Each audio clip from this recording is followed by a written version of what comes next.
Bismillahirrahmanirrahim. Assalamualaikum warahmatullahi wabarakatuh. Waalaikumsalam.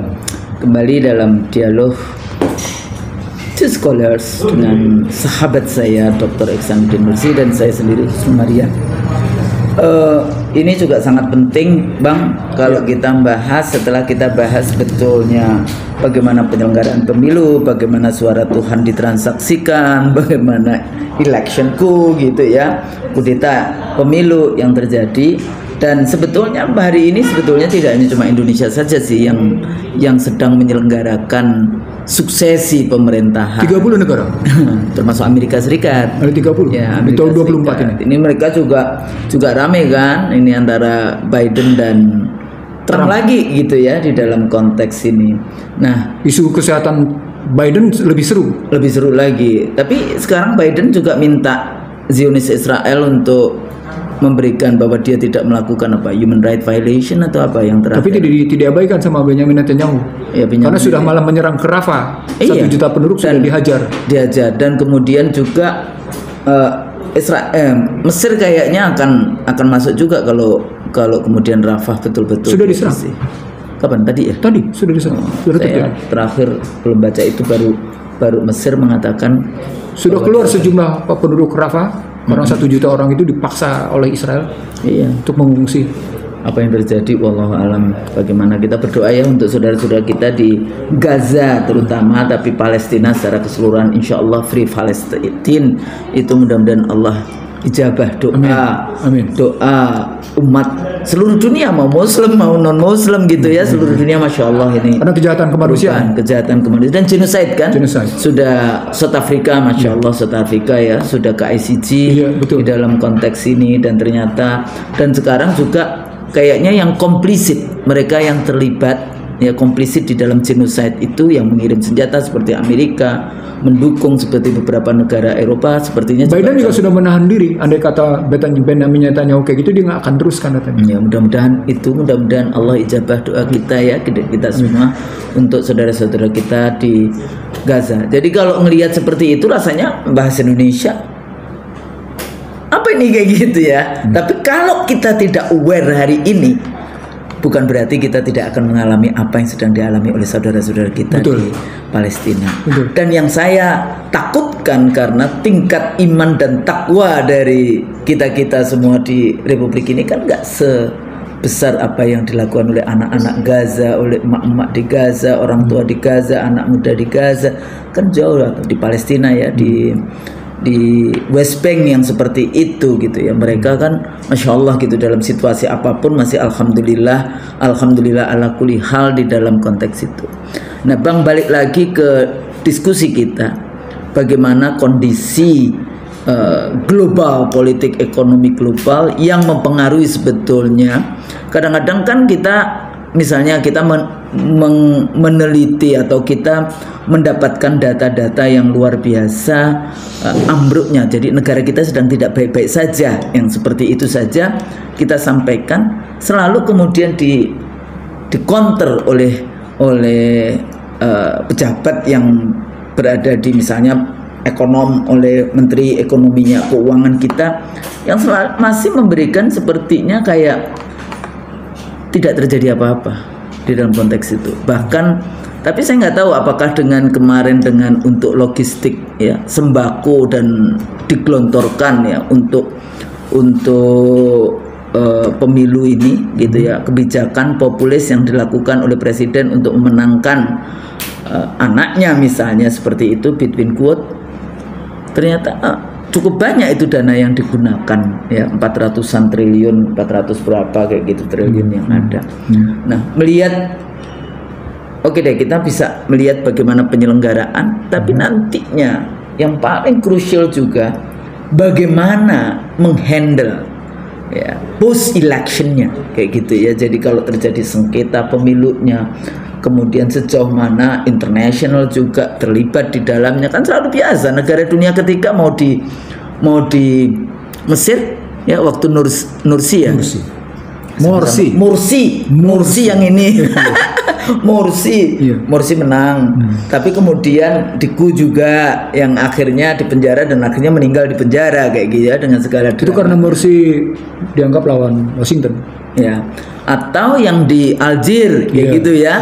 Sebetulnya FIS menang tapi kemudian dihantam dengan Prancis gitu ya, dan sebagainya. Bahkan kalau saya lihat ini demokrasi sebetulnya apa? Kan kayak gitu kan. Apakah negara-negara Timur Tengah itu lebih sejahtera sebelum berdemokrasi atau sesudah berdemokrasi?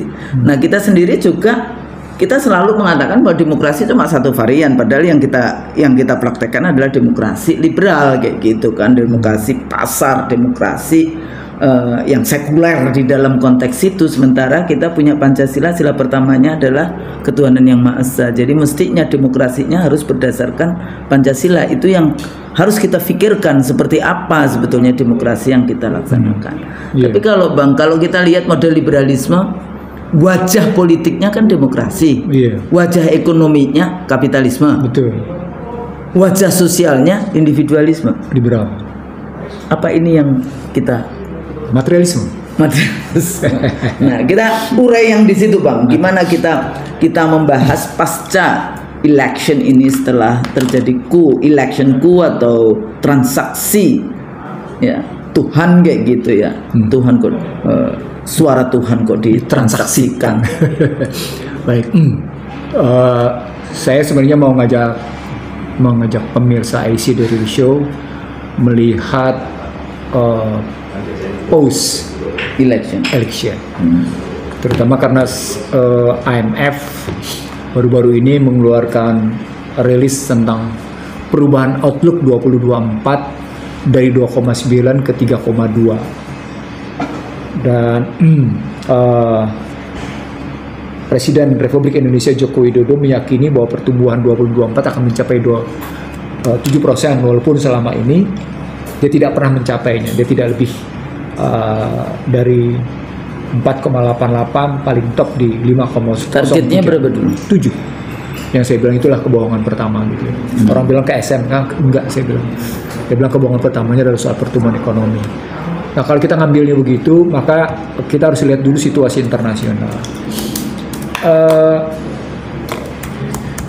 Dunia keuangan New York sedang memandang bahwa Federal Reserve tidak akan menurunkan Fed Fund Rate 5,25 ke 5,5. Apa artinya? Artinya dunia keuangan Amerika itu masih dalam posisi tetap tight money policy. Dan kebijakan uang ketat. Tetap duit disedot habis-habisan ke treasury. Tetap disedot habis-habisan ke surat utang, obligasi pemerintah. Treasury-nya bisa yield-nya bisa bergerak ke 3,2 ke 2,2, kalau Indonesia sampai 7,2 sekian, dan dianggap paling tinggi. Nah, dari situasi itu, walaupun mereka menganggap ada perbaikan pada penerimaan lapangan kerja dan mampu mengendalikan inflasi, tapi melihat kasus Kensington, Philadelphia, bagaimana kita ngelasus homelessness seperti yang kita bilang, mengerikan ya, drug trafficking, orang ini sendiri sampai apa zombie. Jadi saya dulu sering ke Philadelphia, tapi melihat seperti itu udah nggak tertarik sama sekali. Kan negara bagian pertama tempat di Republik deklarasi kemerdekaan. Jadi ada apa namanya, belnya itu di situ. Jadi ada sejarahnya. Tapi lihat sekarang di Kensington sampai kayak gitu, ngeliat di LA kayak gitu, ngeliat di beberapa tempat situasi Amerika kayak gitu. Bahkan akhirnya kita ngeliat juga bagaimana Chili, Argentina kena kebakaran hutan habis-habisan di Amerika Selatan, dan luar biasa situasi perubahan itu. Nah, maka dalam panggung internasional disebut ada 6 masalah. Masalah pertama adalah masalah demografi. Ini yang pernah kita bahas berkali-kali, khusus dengan sebutan connectivity war. Jadi relasinya nanti demografi ini dengan connectivity war. Migrasi kemana-mana. Atau depopulasi dengan COVID dan sebagainya. Nah, ketika masuk depopulasi berkaitan dengan kesehatan, Husnul. One Health Policy tahun ini. Mei. Jadi Mei. After, berarti setelah Lebaran ya. Itu makanya mereka bilang akan ada X20, virus yang lebih mematikan. Jadi pertama soal demografi, yang kedua soal kesehatan, yang ketiga langsung soal IT. Nah, ini persaingannya luar biasa. dari mulai persaingan semikonduktornya sampai pada persaingan kabel lautnya, satelitnya, sampai pada persaingan cybernya, luar biasa persaingan. Teknologi militernya, termasuk chipnya segala macam itu teknologi militernya. Jadi bukan hanya cuma bagaimana bikin pabrik HP ya? Bukan. Sorry, maaf I see the real. So, maksud saya masalah IT itu, ICT itu so kompleks. Iya, betul. Anda bisa memilih kalau levelnya negara ya jangan hanya cuma bicara tentang. Makanya saya nggak tahu itu KPU itu dari mana itu cara pandangnya. Itu ya, jadi 3, jadi demografi, kesehatan, IT. Berikutnya di sini menyangkut soalnya namanya pangan. Food estate ya. Food estate. Jadi atau yang kita sebut kedaulatan dan ketahanan pangan. Jadi jangan cuma ketahanan saja. Nah, ketika bicara pangan ketemunya dengan yang namanya iklim, renewable energy. Ya. Jadi begitu masuk. Sih percaya dengan itu climate change? Enggak. Kan udah saya bilang dulu ada ya di IC ada, jadi udah selesai di situ. Nah, yang keenam berkaitan dengan pergerakan negara-negara bangsa dalam rangka menyelamatkan diri masing-masing dari ketidakjelasan pergeseran hyperglobalization menjadi bentuk bilateral. Ya, jadi bukan multilateral lagi itu seperti UN atau regionalism. Karena itu kemudian mereka menggeser bukan lagi 3 unholy alliance-nya, tapi ditambah dengan WTO. Jadi ada IMF, ada World Bank, ada PBB, tambah lagi WTO. Jadi 4 aliansi busuk namanya. Karena di belakangnya ada persoalan-persoalan farmasi. Disitulah cerita digital currency, keuangan, masalah ketemu tuh problemnya semuanya. Itulah masalah yang muncul di panggung internasional di 2024 ini. Masing-masing negara mempertahankan keselamatan dirinya dari kecamuk peperangan yang tidak jelas kemana arahnya. Nah, kecamuk peperangan tidak jelas arahnya mereka sebut tuh, misalnya tentang bagaimana Hamas melawan Israel, cerita 7 Oktober itu, cerita bagaimana nanti di Februari setahun juga ngikut. Iya. Setahun lebih dong.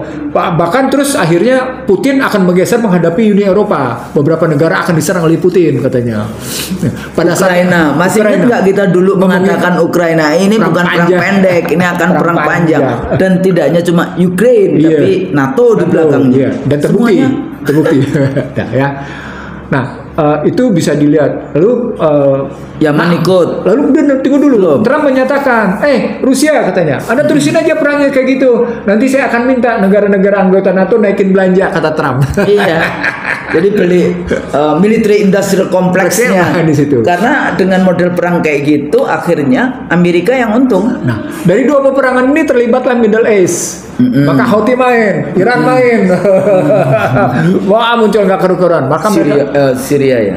Iya, Syria muncul. Syria muncul kan sudah dikirim juga. Jadi bukan karena di Syria sendiri berbagai konflik muncul di Syria. Iya. Amerika muncul, Cina muncul, Rusia muncul, Iran muncul, Turki muncul, semua muncul di Syria tuh. Gitu. Dan ingat itu nanti the end of the world. Itu yang saya mau bilang. Jadi situasi ini sebenarnya tetap seperti tesis kita semula, jalur menuju perang dunia ketiga.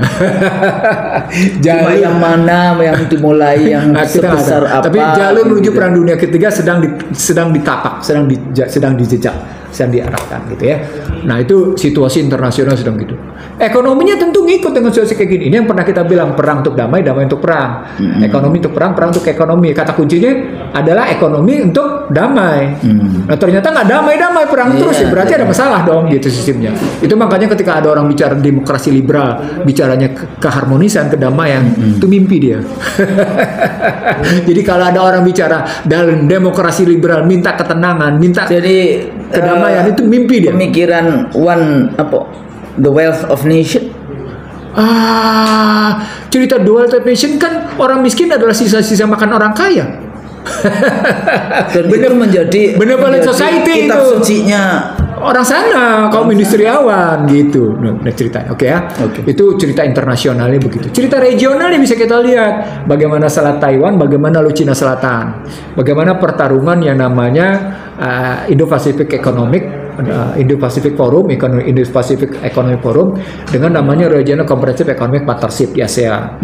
Kecamuknya juga kencang. Pada saat yang sama gitu, semua negara memang masing-masing sedang mencari posisi diri menyesuaikan situasi fuka yang nggak jelas ini, situasi disruption, global disruption ini kayak gini mungkin nggak jelas gitu. Itu karenanya walaupun ada perubahan pada angka pertumbuhan, dia tidak berarti akan mendongkrak tingkat kesejahteraan. Bener, akan memperbaiki tingkat kesenjangan, nggak berarti begitu. Tetap rasionya masih tinggi, tetap aja tinggi gitu. Itu bergerak di antara 0,45 sampai 0,49 bahkan di beberapa tempat gitu. Sama seperti di Amerika, 6,9 triliun tidak ada gunanya. Ya, tapi ini kadang-kadang ya kita sudah punya berapa video di IC Trail Show? Banyak sekali yang begitu. 130 sekian video. Nah, semakin kita membahas ini, semakin kita yakin bahwa sistem ini bukan sistem yang terbaik. Baik, karena materialisme, karena itu menghilangkan code sovereignty, kemudian akal, jadi walaupun dia menggunakan human akal, tapi semua terbatas dibandingkan firman Tuhan, Al-Quran, hadis dan sebagainya seperti itu. Dan lama-lama, karena kalau konsep dalam Islam kan bukan yang mau Gini rasio, mau jadi orang kaya, tapi orang kaya kalau nggak untuk ibadah kan bukan kebahagiaan yang didapatkan kan. Ujungnya itu tadi memang World Happiness Index yang ternyata semu ukurannya. Semu kan jadinya. Semu. Jadi ketika mereka mencoba menakar tentang World Happiness Index atau indeks kebahagiaan dunia yang kata kuncinya di Finlandia, ternyata orang Finlandia adalah warga negara yang banyak kesepian. Orang kesepian itu tidak bahagia. Walaupun dia dikatakan negara yang paling bahagia, tapi kesepian ternyata. Itu saya tulis dalam Prahara Bangsa. Tapi nah sekarang kalau kita ambil lebih lanjut dari cerita internasional ke regional, balik ke nasional, maka pertanyaannya, apakah gitu ya? Situasi karena kita sudah menyatakan global, regional, kan kita sudah menyatakan kita ekonomi terbuka. Kalau ekonomi terbuka, kita akan kegeret-geret dengan situasi global. Kita akan kegeret-geret ke situasi regional. Ada Ukraina aja terus langsung, harga mahal. Oh iya karena Ukraina perang. Apa dulu itu? Gandum. Tuh macam-macam tuh di dalamnya. Alasan. Nah, jadi kalau begitu kita balik ke situasi nasional. Makan mie. Maka pertanyaannya ketika ada orang bicara tentang perubahan mau kemana Husnul? Perubahan yang mana? Perubahan apa? Perubahan mau kemana? Kalau kita mau bilang lagi tentang makan gratis apa Husnul? Nah ini hal-hal kayak gini kita perlu kaji lebih dalam untuk merujuk sebenarnya yang sedang kita terapkan dalam Indonesia ini sistemnya sistem apa? Nah kita mungkin pernah bicara tentang ultra modern slavery system.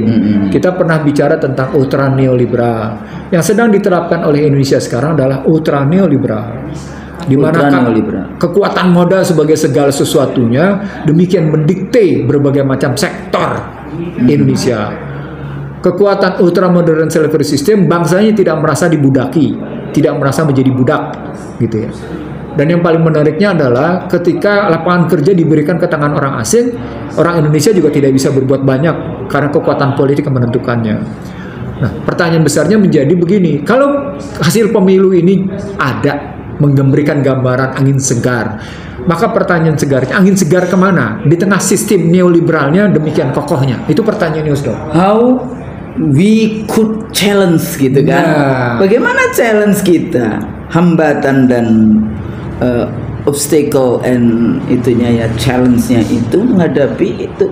Apakah kita mampu? Tapi sebetulnya ya kita punya Tuhan ya pasti bisa aja, asal benar-benar istiqomah dengan value dan nilai yang dikembangkan. Saya pertama-tama nunjukin soal fundamental makro. Kalau kita ngambil fundamental makro kita, maka saya tidak pernah keluar dari kajian saya bahwa fundamental makro ekonomi Indonesia rapuh. Per hari ini dolar tetap 15.636 rupiah. Dia tidak pernah bergeser turun menjadi 15.500. Dia tetap bergeser terus 15.500. Apalagi 10.000 nggak pernah ya? Oh itu mimpi. Itu mimpi. Itu yang pernah dinyatakan oleh almarhum dari UGM yang saya bilang, Anda mimpi, Anda telah menyesatkan masyarakat. Karena tidak mungkin Anda menyentuh 10.000. Itu 2014 loh saya ngomong. Iya. Artinya kan itu waktu Pilpres 2014. Iya, itu ngomongnya begitu gitu. Nah, sekarang kan 15.636. Artinya gambaran ini kalau pakai ambil nilai tukar dari zaman tahun 64 yang pernah kita tampilkan juga di IC dari dengan bagannya, maka sesungguhnya rupiah itu begini. Jatuh dia. Jatuhnya itu kayak jatuh. Artinya logikanya begini Husnul, saya mau bilang pertama begini, jatuhnya ini menyatakan bahwa sesungguhnya kebijakan redenominasi adalah bukti sistem ekonomi Indonesia kalah dan salah. Ulang, maka kebijakan redenominasi adalah kebijakan ekonomi Indonesia yang salah dan kalah. Tapi Bang, itu kan teknokrat.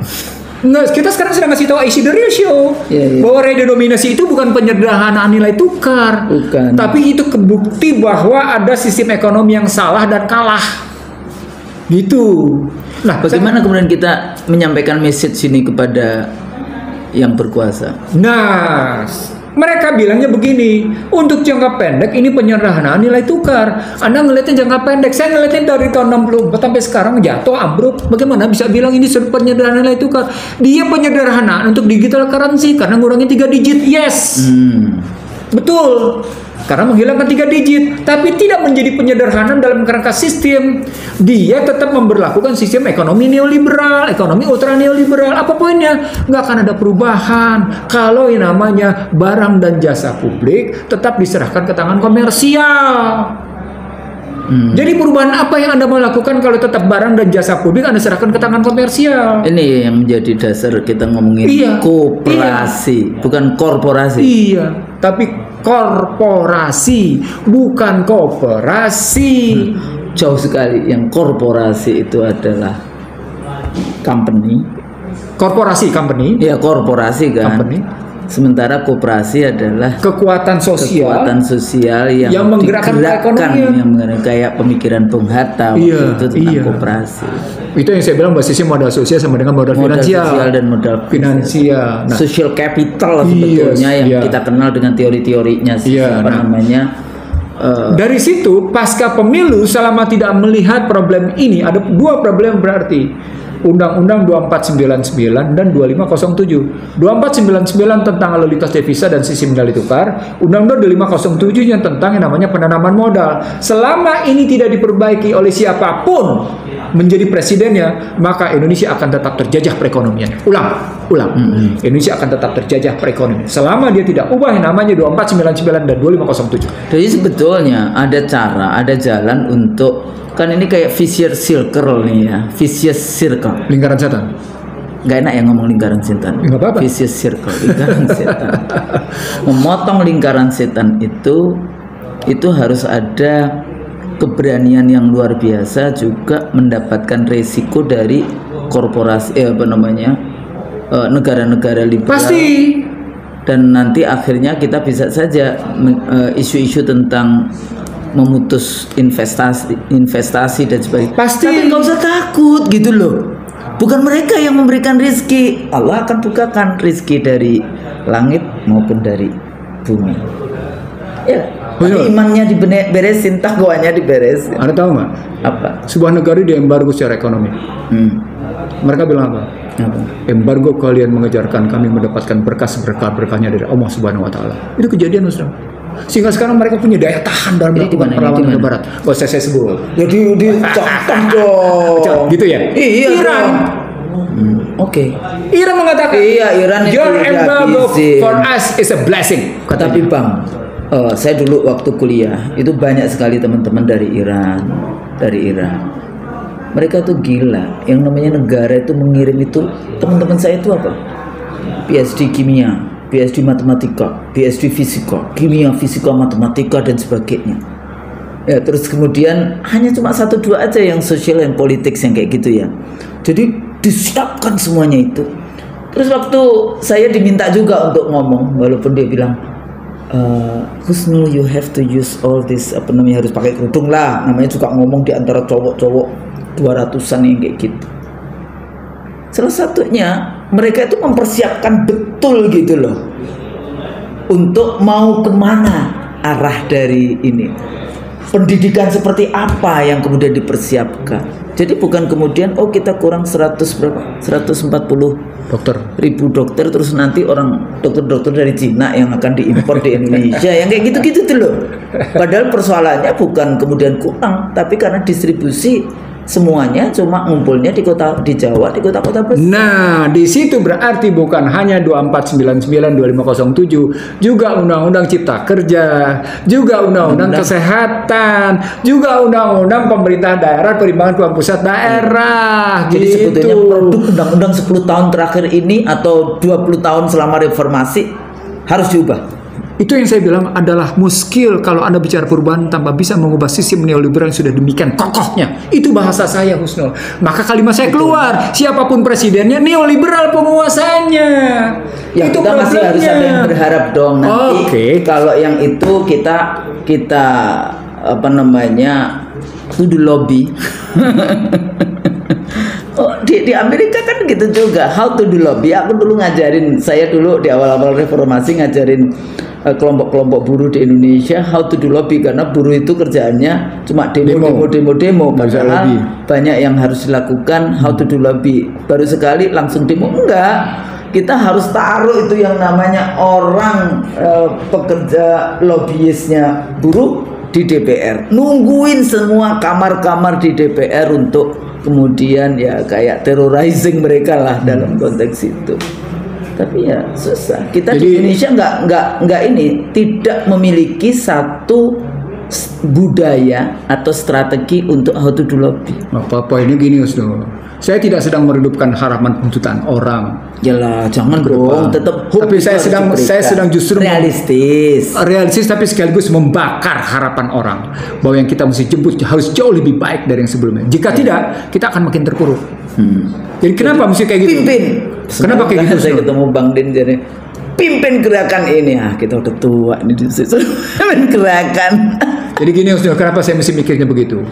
Dalam lingkup internasional ada siklus 7, ada siklus 5, siklus 3, siklus 1. Kalau saya siklus 7 apa itu? Siklus 7 itu 7 abad. 7 abad Islam naik, 7 abad Islam turun, 7 abad. Ini sudah pada level naik turun. Harus naik. Karena jadi kalau 3 Maret 1924 itu siklus 1 abad ketemu siklus 7 abad. Jatuhnya Turki Utsmani. Apa indikatornya bahwa itu siklus 1 abad dan siklus 7 abad ketemu? Hamas yang kecil gitu tetap bisa mengalahkan Israel. Masya Allah itu.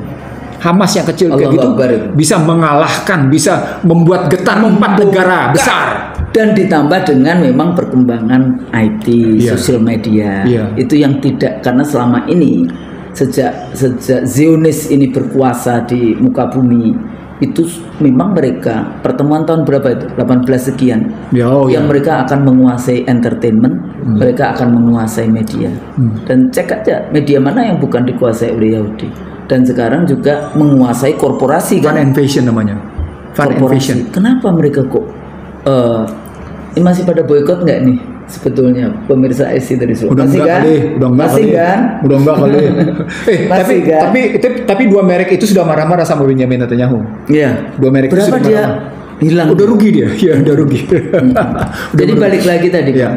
Jadi gimana? Nah, baliknya setelah kita harus merevisi Undang-Undang 2499, Undang-Undang 2507, Undang-Undang Cipta Kerja, Undang-Undang Kesehatan, Undang-Undang Perimbangan Keuangan Pusat Daerah, Undang-Undang Keuangan, Undang-Undang BUMN, gitu loh. Yang mesti bongkar kayak gitu. Investasi itu undang-undang masuk di mana sekarang? 2507 tentang penanaman modal. Jadi balik lagi Bang ke video kita. Iya. Pada saat kita bicara audit 78 tahun Indonesia Merdeka. Nah itu waktu itu dikeluarkan nggak ya sama Mas Aji ya? Keluar kok. Yang semuanya undang-undang yang daftar undang-undang yang Bang Nursi.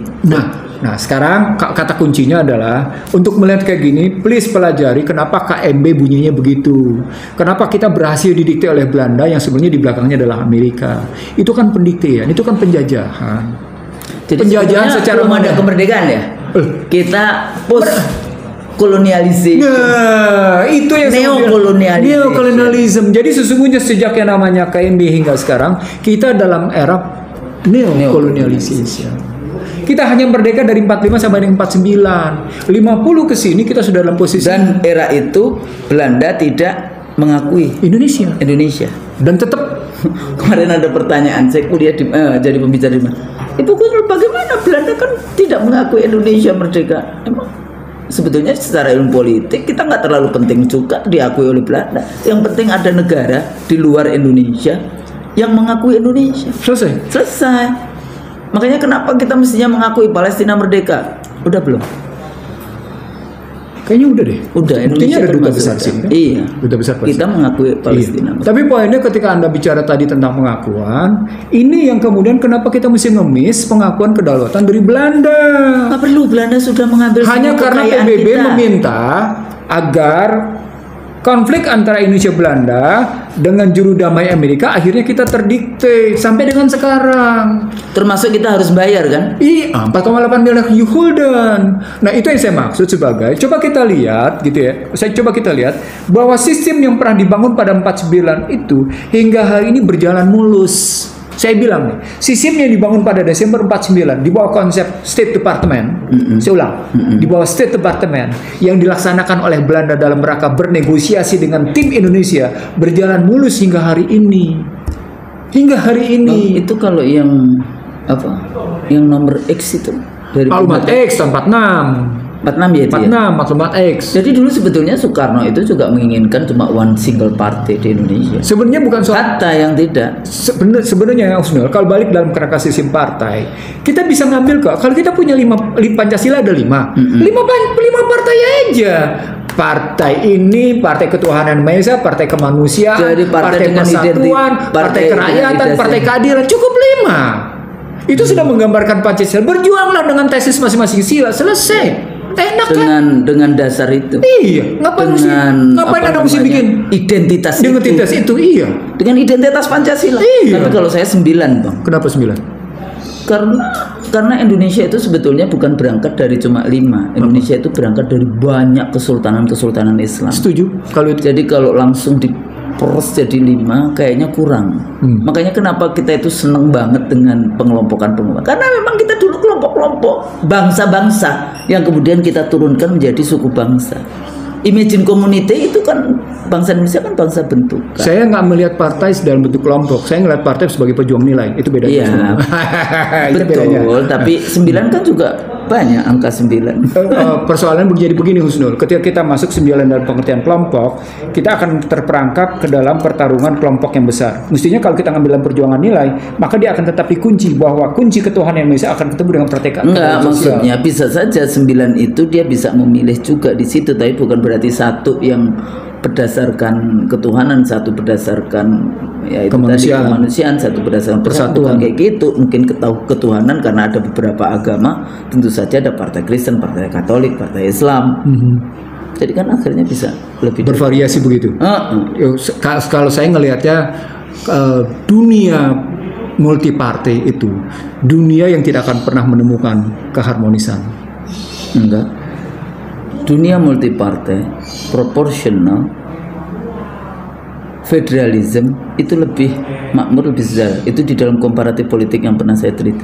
Iya, itu pada federatifnya. Tapi kalau pada fungsi multipartai belum tentu Husnul. Karena kita berpikir bahwa sistemnya presidensial ya cuma ala Amerika. Itu kan persoalan. Padahal Amerika bukan Pancasila. Kan sebenarnya tergantung pada otoritas yang dibagi. Iya, betul. Pada otoritas yang dibagi. Makanya tadi saya masalahkan tentang perimbangan keuangan pusat daerah dalam rangka otoritas pusat, otoritas daerah. Makanya saya dari sejak 98 dulu, saya orang yang tidak setuju dengan otonomi daerah itu di kabupaten kota. Otonomi daerah di provinsi. Tapi mereka ketakutan kalau provinsi itu akan terjadi seperti Timur Timur. Secara Timur Timur berbeda karena yang disebut self determination itu dulu semua kabupaten. Di Aceh itu cuma 3 kabupaten sebetulnya. GAM itu cuma 3 kabupaten. Di Papua mungkin OPM juga cuma berapa kabupaten kayak gitu kan. Tapi karena salah pusat di dalam mengelola konflik-konflik pusat daerah, akhirnya dari 21 kabupaten waktu itu di 2006 zamannya saya masih KPU, yang menang menjadi 17. Padahal sebenarnya cuma 3 kabupaten yang itu heartland-nya GAM. Sekarang kita balik ke dalam posisi pos pemilu ini. Kira-kira perubahan apa yang kita hadapi dalam rangka otoritas daerah?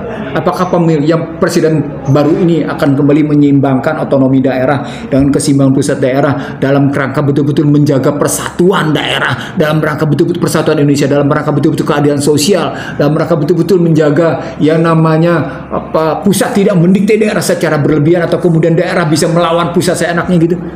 Kira-kira kayak apa? Kalau dalam teori ilmu politik tentang negara, sebelum kita melewati 100 tahun up and down negara itu, konflik-konflik yang kayak gitu itu masih akan terus terjadi. Itu studi-studi ya, pengalaman yang ada.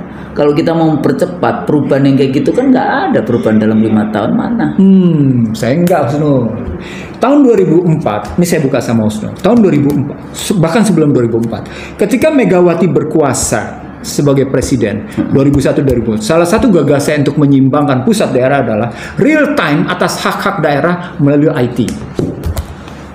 Bahwa ada kebijakan-kebijakan, tapi kan tidak seperti sekarang hak daerah tetap ditahan-tahan oleh pusat. Kenyataan ini, hak daerah masih tetap ditahan-tahan oleh pusat. Kalau saya gagasan sejak namanya Megawati berkuasa, berkuasa saat itu, saya bilang sama seorang menteri yang kebetulan teman dekat, kita, ini gagas gue nih, saya bilang, real time atas hak-hak daerah, misalnya pada pajak daerah, pajak PBB segala macam gitu diambil. Kalau itu memang hak daerah, real time kasih ke daerah. Oh, maksudnya sistemnya seperti itu. Iya, sehingga si daerah tidak harus mengemis kepada pusat. Iya, enggak. Satu, yang kedua, si pusat tidak memainkan kekuasaan keuangan. Iya, betul. Itu yang menjadi masalah sampai dengan hari ini, Husnul. Iya sih, banyak sih sebetulnya. Enggak, saya ingin mengatakan, apakah nanti dengan pos pemilu 2024 akan berubah? Saya bilang enggak, karena ini soal kultur birokrasi. Karena ini soal kultur birokrasi yang masih belum siap menghadapi modal perubahan yang saya sebut tadi, salah satunya adalah IT. Perubahan ini mendasar. Ini berkaitan dengan bagaimana mental pemimpin. Gitu loh. Saya 2000, bayangin nggak Megawati berkuasa saya sudah bisa gagas begitu. Termasuk bahkan sumber daya alam saya bisa bikin yang namanya gagas real time production sehingga saya tidak dicuri. Ditolak semuanya 2 gagasan saya. Tidak mungkin Anda mengambil yang namanya sumber daya alam Anda tidak real time. Anda bisa menipu. Gua ngambil 100 lalu laporin ke pusat cuma 80. Iya, itu terjadi. Bukan hanya minyak, ya emas, ya nikel, ya semua begitu. Ya batu bara. Di Kuarsa ya, apa pasir itu? Pasir Kuarsa. Itu langsung kapal Cina itu ngisi, langsung dibawa ke Cina.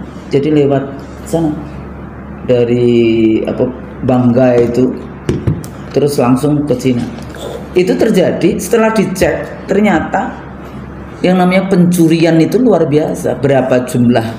Berapa kubik yang dimasukkan dan berapa kubik yang dituliskan ini. Nah, ini sebetulnya kita sudah sangat akut ya di dalam konteks corruption itu. Kronis. Kalau akut nggak ya, ini. Kronis. Sorry ya, saya bukan dokter. Jadi kadang-kadang membandingkan antara akut dan kronis, sudah kronis di dalam konteks korupsi. Dan korupsi itu in each level of government. Yes. Dan di semua lini. Nah, maka pertanyaannya, presiden yang akan datang bisa nggak menihilkan korupsi? Di tengah sistemnya korup. Ayo coba. Jadi corruption itu ada the real corruption gitu ya. Ada juga corruption dalam sistem, ada juga presiden yang akan terpilih ini menghadapi 2. Indeks demokrasi menurun, indeks persepsi korupsi menurun. Terus dia mesti perbaiki dengan rangka juga memperbaiki tingkat kesejahteraan dan tingkat keadilan. Dia harus memperbaiki juga rapuhnya fundamental makro. Dia harus juga memperbaiki daya beli masyarakat. Daya beli masyarakat ambruk nih, kelas menengah bawah nih. Coba gimana coba? Berat nggak? Jadi kalau berat, semuanya berat. Ya. Tapi kalau Anda percaya bahwa Anda punya Tuhan, punya Allah, insya Allah bisa ya. Dan petunjuk itu akan diberikan ya, dan itu tidak gampang, Husnul, untuk bisa sampai seperti itu. Untuk bisa sekarang kita lihat aja siapa caleg yang punya Tuhan atau menang syaitonnya kayak gitu kan. Dan siapa capres yang percaya dengan ini, termasuk juga konstituennya, pemilihnya. Ya. Jadi para pemilih ya, terutama dari IC Trilso tadi mendengarkan apa yang disampaikan oleh Bang Nursi, catat dengan baik-baik itu, dan Anda harus buktikan bahwa capres-capres yang kalian dukung itu bisa kemudian membuat apa yang tadi disampaikan, perubahankah, apakah di manakah ininya, dan itu harus didukung. Termasuk menghentikan hutang. Karena hutang itu nanti dibawa mati. Pusing pertanyaan saya, Ustadz, kayak gitu kan? Iya. Jadi, siapa nanti yang harus dihisap itu hutang itu? si pejabat yang membuat hutang dong. Si pejabat yang membuat hutang. Ya kalau aku presiden aja deh. Si presiden. Loh, jangan salah, sistemnya menyatakan undang itu diserahkan pada kuasa Undang-Undang 17 2003, kewenangan keuangan negara diserahkan kepada Menteri Keuangan Negara dari presiden. Itu sistemnya, Sunol. Salah kalau Sunol juga bilang presidennya. Enggak bisa. Presidennya aja. Jadi Undang-Undang 17 2003 itu begitu gitu. Bertanggung jawab presiden. Iya, tapi terus kemudian dalam pelaksanaan diserahkan kepada Menteri Keuangan. Iya, makanya kemudian presidennya ngomong, saya nggak tahu itu, saya nggak tahu itu. Mau punya presiden yang kayak gitu kan? Tanya saja. I ask gimana? My minister. Gitu apa itu? Nah, jadi balik lagi Bang, gini, kita harus punya positive vibe juga ya di dalam konteks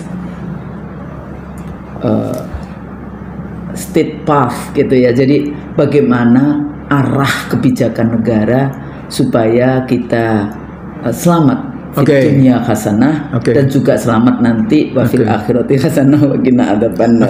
Kan itu perlu juga disampaikan gitu. Nah, kalau aku value-ku pegang Tuhan, implementasikan itu, iman takwanya, insya Allah semua jalan itu akan dengan mudah kita lakukan kalau bersama-sama. Jadi rakyat semua itu hanya bisa bahwa itu ada nanti tantangan pasti adalah di situ letaknya leadership menjadi sangat penting. Itu hanya bisa dicapai kalau betul-betul isinya adalah berkat rahmat Allah yang Maha Kuasa dan didorongkan yang di oleh sini terlalu banyak musyrik sih ya.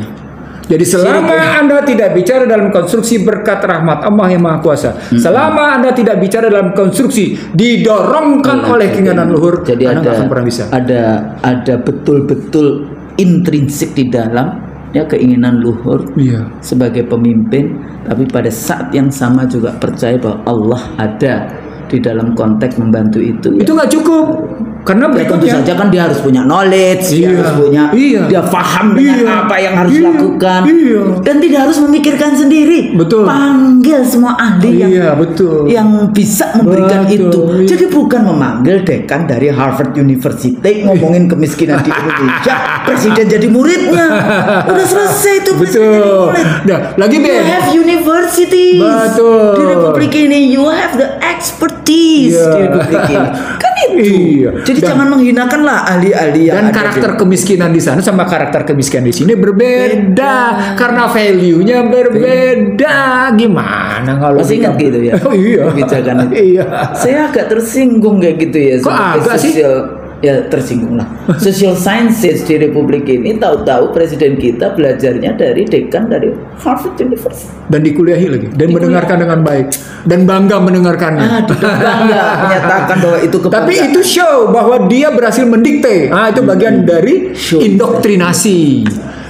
Artinya bagian dari indoktrinasi. Itu bagian dari indoktrinasi. Tadi malam ada pertemuan dengan scholars dari Al-Azhar University. Tapi ini isunya baik, tapi agak mirip dalam konteks pemikiran-pemikiran kembali di dalam, sebetulnya bahasa saya gampang, merebut tafsir perempuan di dalam Al-Quran kayak gitu ya.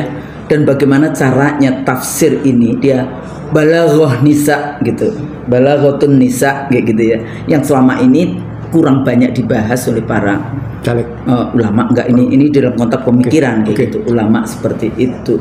Jadi menarik juga. Terus saya katakan juga di dalam bahasan tentang demokrasi, di dalam bahasan tentang politik, kita juga seringkali hanya referensinya hanya barat, padahal kita juga ada sebetulnya balaghotun siasah kayak gitu ya. Jadi ada fikut siasahnya. Apa? Fikut siasah. Ya, fikut siasah yang seperti itu di dalam referensi God sovereignty gitu ya, jadi kedaulatan Tuhan. Tapi nggak pernah dipelajari di Indonesia. Makanya. Dan ulama juga kemudian seakan-akan tidak punya percaya diri untuk menyampaikan hal itu. Jadi ikut-ikutan bicara demokrasi liberal. Terus kemudian agama nggak boleh dipakai sebagai identitas. Identitas biasa aja. Agama ya etnik ya, perempuan ya laki ya. Lihat Amerika ketika bicara Protestan Katolik itu politik Yahudi, identitas. Tambah Yahudi itu politik identitas, gimana sih? Nah yang kayak gitu-gitu nggak, maksud saya ini connecting gitu loh dengan tadi yang dipikirkan oleh Bang Nursi tentang bagaimana caranya ya kita bernegara, karena kita selalu kan ngomong state selalu dianggap itu universal state ala Amerika, ala Eropa, ya kan? Padahal itu kan sangat local milieu. Kalau kita ngomongin state, kita ngomongin demokrasi dianggap universal, padahal itu bisa saja itu adalah itu makanya pengalaman belum tentu best practices. Nah, pengalaman belum tentu best practices. Di mana pengalamannya? Bukan Derive from experience-nya siapa ya? Nah, oleh karena itu membangun model demokrasi Pancasila itu seperti apa? Balik lagi kepada konstitusi kan? Maksudnya konstitusi yang dulu, Undang-Undang Dasar 45, naskah asli. Naskah asli. Terus kemudian politiknya diurai Pancasila, politik Pancasila. Ekonominya juga diurai Pancasila itu gimana? Kooperasi itu posisinya di mana? Jadi jangan BUMN dijadikan multinational corporation ala IMF World Bank yang membangun MNC dunia dan sebagainya gitu loh. Itu makanya saya bilang, kenapa dulu ada Megawati terima anjuran-anjuran asing Undang-Undang 19 2003 tentang BUMN. DPR-nya kenapa? Ya DPR-nya terima begitu aja. Undang-Undang 17 2003. Kelas apa dulu itu yang undang-undang apa sumber daya alam Minerba itu kapan? 2004 2009. Lalu sekarang kemudian diubah kemarin. Berarti SBY. Terus undang-undang Omnibus Law sebetulnya juga. Jadi balik-baliknya lagi nih Husnul. Post pemilu ini, pasca pemilu ini. Delivery ya. Jadi electionnya sendiri. Sekarang kita bahas delivery-nya.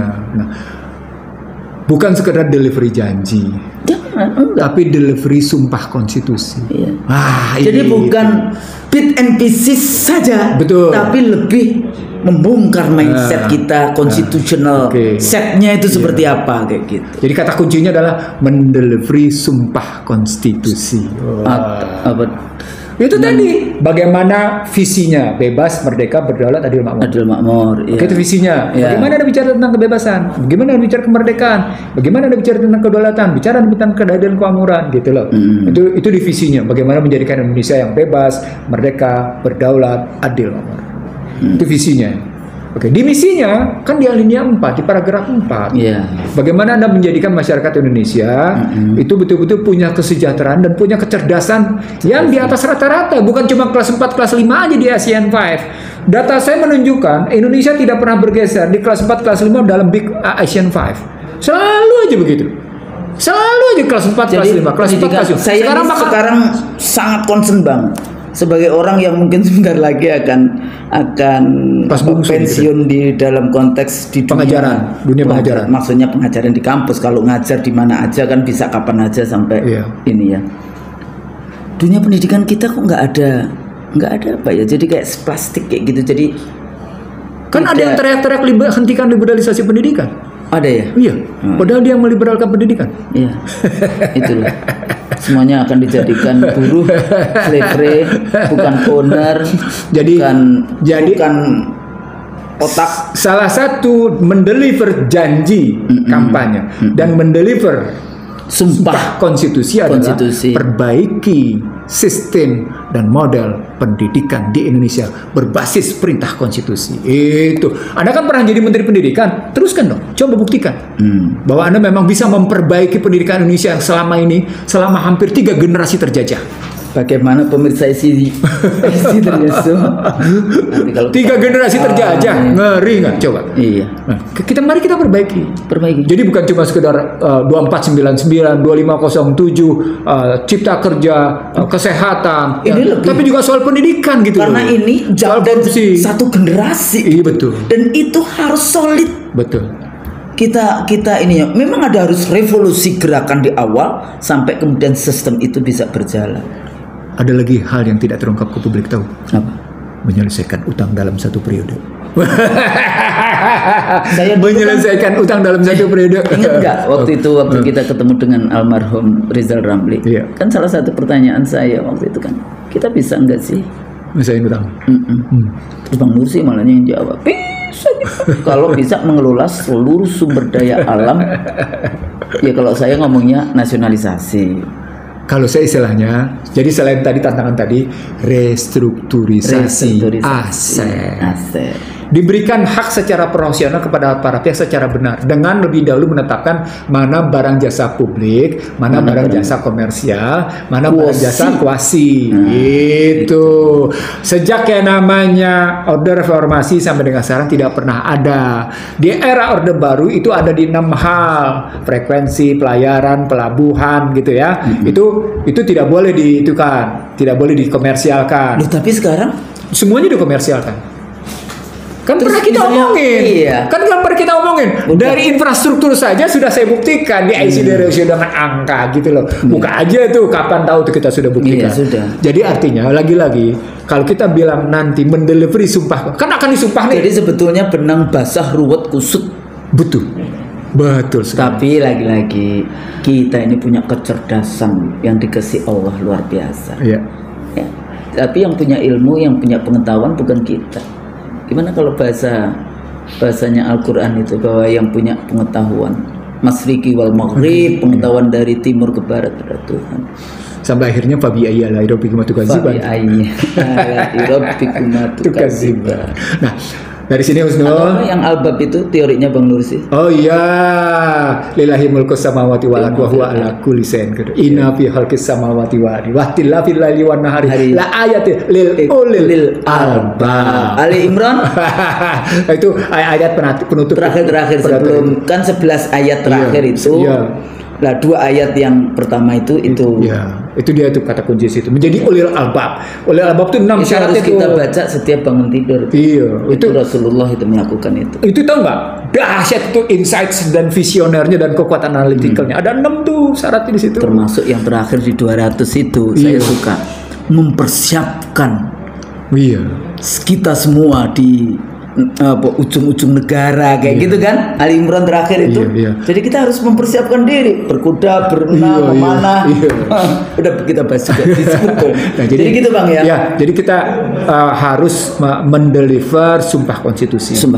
Mendeliver sumpah konstitusi itu artinya bukan cuma sekedar mendelivery janji, tapi pegang dulu konstitusi secara benar, lalu diterapkan. Amanahnya itu di mana? Dijalankan. Nah, itu dijalankan. Itu artinya Anda paling tidak harus merestrukturisasi berbagai hal. Bukan hanya merestrukturisasi aset, merestrukturisasi berbagai hal. Yang tadi itu semua lini dan terutama education, karena itu investasi terbesar. Betul sekali.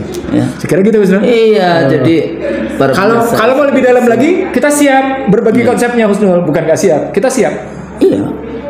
Tunggu setelah pemilu apa kita? At any time kita kan sudah punya konsep hitam putihnya. Mau jadi sepanjang kita punya niat baik untuk bangsa dan negara. Jadi kita mau dibilang sudah tertulis juga. Nah, itu yang saya mau bilang. Kita bukan cuma sekedar bisa menyampaikan sebuah kritik. Enggak, jadi bukan omongan. Bukan omongan.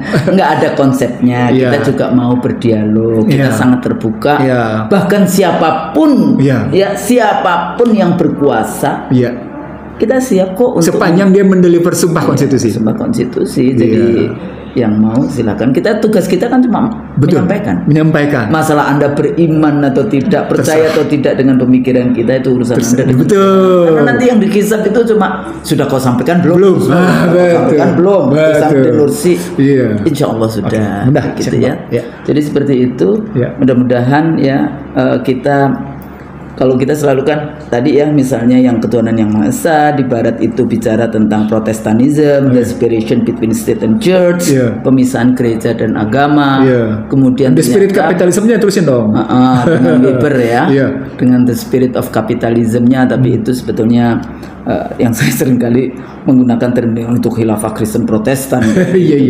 Sementara kalau kita lihat di dalam konteks di Islam sendiri, pemikiran-pemikirannya cukup banyak gitu. Kita bisa rekonstruksi kembali dan sebagainya seperti itu. Makanya bagaimana kita membangun negara, fungsi negara seperti apa kata Al-Farabi, Al-Madinah, Al-Fadilah, negara utama yang pemimpinnya itu bisa memakmurkan dan mensejahterakan rakyat. Dan sejahtera makmur itu tidak semuanya harus diukur oleh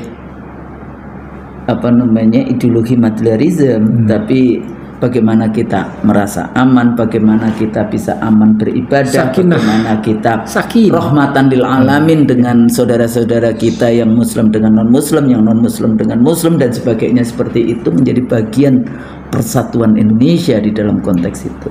Jadi kata kuncinya sih nafsul mutmainah. Ya. Dan itu kan nafsul pribadi kan. Pribadi. Maksudnya kita kalau negara bangsa mutmainah. Masya Allah. Nah, itu hanya bisa andai kata memang kita tadi betul-betul konsisten. Iya. Dan memang leadership menjadi penting. Betul. Supaya tidak kita terjerat di dalam Al-Madinah Abdullah, negara sesat yang pemimpinnya suka bohong. Jadi ingat, delivery jangan suka bohong. Balik lagi ke pemikiran konstitusi. Kalau Anda masih mau bertanya-tanya, Bang Nursi dan saya tentu saja siap berdiskusi. Siap berdiskusi, memberikan masukan ya di dalam konteks itu untuk kebaikan bangsa dan negara. Ini sampai dengan hari ini mesti tahu Husnul, kita tidak punya undang-undang sistem perekonomian nasional. Itulah salah satunya itu. Padahal konstitusinya malah ditambah lagi. Demokrasi, berantakan itu. Sebetulnya 1-3 udah. Oh, memang ini kita juga doakan mudah-mudahan para pendiri bangsa kita yang dulu sudah merumuskan konstitusi 1945 yang asli, Masya Allah. Sebenarnya sudah dibicarakan lama, kalau saya boleh tambah sedikit. Ketika kita bicara tentang undang-undang Minerba, undang-undang Migas, undang-undang kelistrikan, kita sadar betapa penting kita punya sistem perekonomian nasional, undang-undang sistem perekonomian nasional. Tapi keinginan politik tidak pernah terwujud, dia cuma sekedar pada kata-kata. Bappenas pernah membahasnya, tapi tidak pernah mewujudkannya. Kementerian Keuangan pernah mikirkan, tapi juga tidak pernah benar. Akhirnya ujung-ujungnya bauran kebijakan fiskal dan moneter sangat tergantung pada subjektivitas penguasa. Dia tidak merujuk pada undang-undang dan konstitusi. Apa ujungnya tahu sudah? Price stability tidak pernah tercapai. Stabilitas harga. Price stability. Nah, Anda bayangkan tadi kenapa saya kutip 7 bahan indoktrinasi? Karena Soekarno sendiri sudah bahas bicara itu sejak lama, sejak tahun 60. Jadi artinya kalau saya kutip 7 bahan indoktrinasi yang kata kuncinya pada price stability, maka dia harus sampai pada posisi bagaimana stabilitas harga dalam rangka memakmurkan masyarakat. Gitu. Nah, jadi penutup kita sesungguhnya, andai kata para pemimpin mendatang ini tidak sampai pada pembicaraan itu, bocah ketinggalan zaman. Iya. Dan akhirnya cuma sekedar yang tadi itu cuma short term tapi Anda tidak membongkar dasar dari persoalan bangsa kita hari ini. Mudah-mudahan ini berguna. Amin. Ya, sampaikan kepada siapapun yang mau yang di Senayan maupun yang di Istana Merdeka. Ya, apa yang kita sampaikan dalam rangka untuk memperbaiki kondisi bangsa. Insyaallah Allah ridho. Kalau salah kami mohon maaf. Assalamualaikum warahmatullahi wabarakatuh. Waalaikumsalam.